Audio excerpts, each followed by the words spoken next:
underweight category, and I didn't have my period for 2.5 years. Looking back on my 115-pound self, I know I was definitely too skinny. However, at the time, I would often look in the mirror and think I was fat or not skinny enough. It was just so sickening to me that our society can drive people to cause so much harm and self-hate to themselves. Luckily, I was able, for the most part, to heal my eating disorder and have made a lot of progress in escaping the pressures and self-hate I feel as a woman in our society.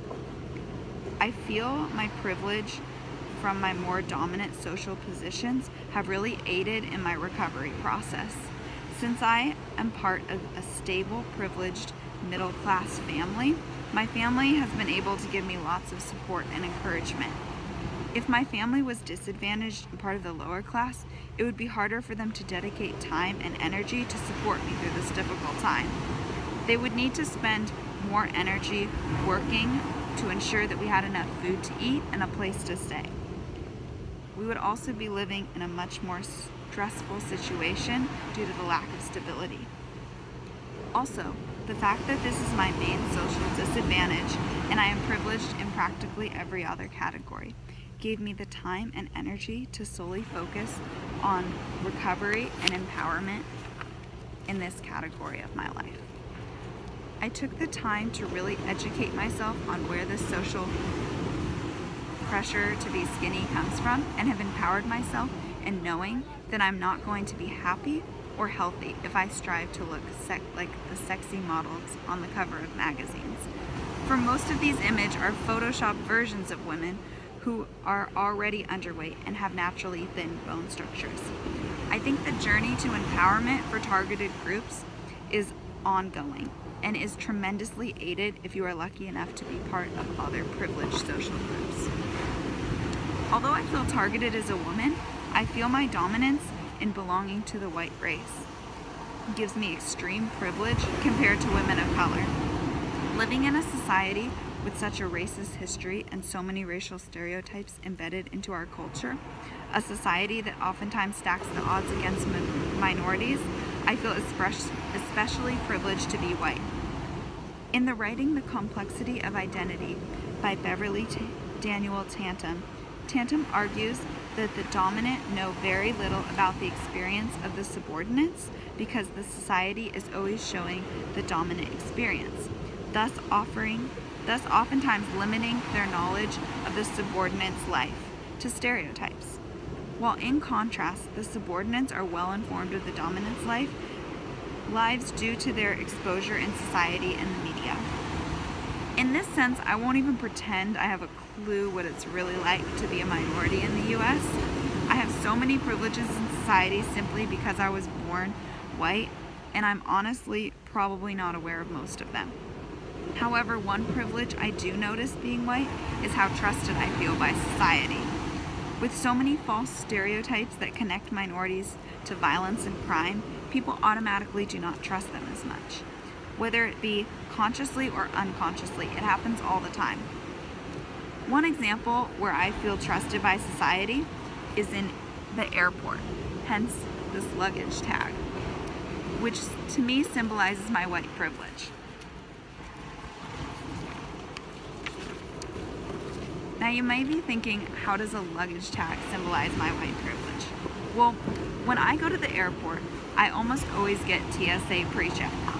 For those of you who don't know, TSA PreCheck is like the fast track of airport security, where low-risk travelers get to enjoy shorter lines and don't have to go through the trouble of taking off their shoes and belts. In a sense, it's a reward for being low risk. Now, what is determining if I'm a low-risk traveler? They don't really know anything about me, but they do know that I'm a white American citizen. It's technically just a theory of mine, but I noticed a while ago that I get TSA PreCheck pretty much every single time I fly, and I think it's because I'm a young white female, which has a very passive and innocent image in our society. It is much harder to describe my privilege since I'm not fully aware of what it is, but I think that's a big part of what it means to be privileged. The fact that I don't have to worry about being unfairly treated by police, being associated with crime and violence, or beaten up for the color of my skin. The fact that my race does not make my life harder and is not used against me in society makes me dominant. The privilege given to me by my white ethnicity is enhanced by my privilege of physical and mental health. Similarly to my privilege of belonging to the advantaged race, I am most likely unaware of most of the privileges I have being physically and mentally healthy.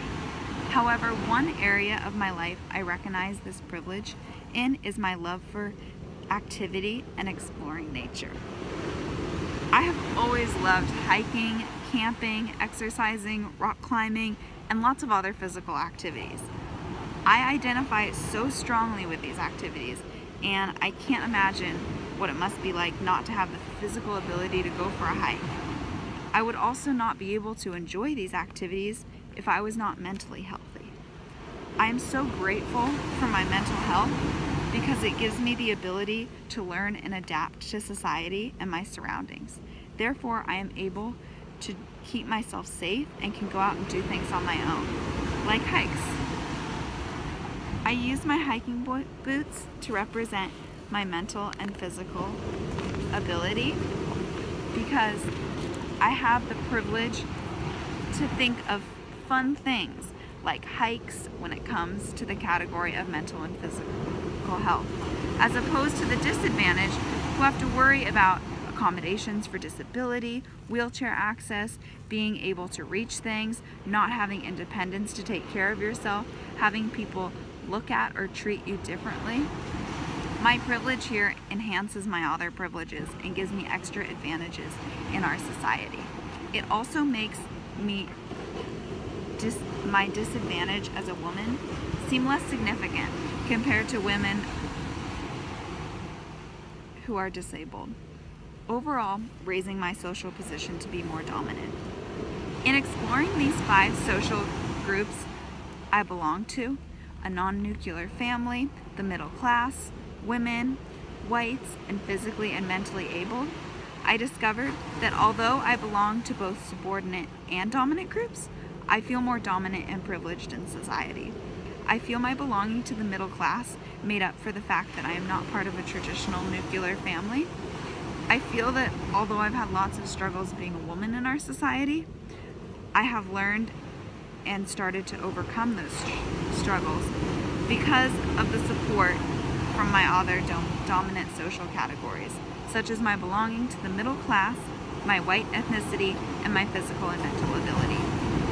Taking what I've learned about myself and applying it to others, I will say that there are lots of factors in every individual's life that can give their belonging to certain social groups more or less power in determining their overall social position.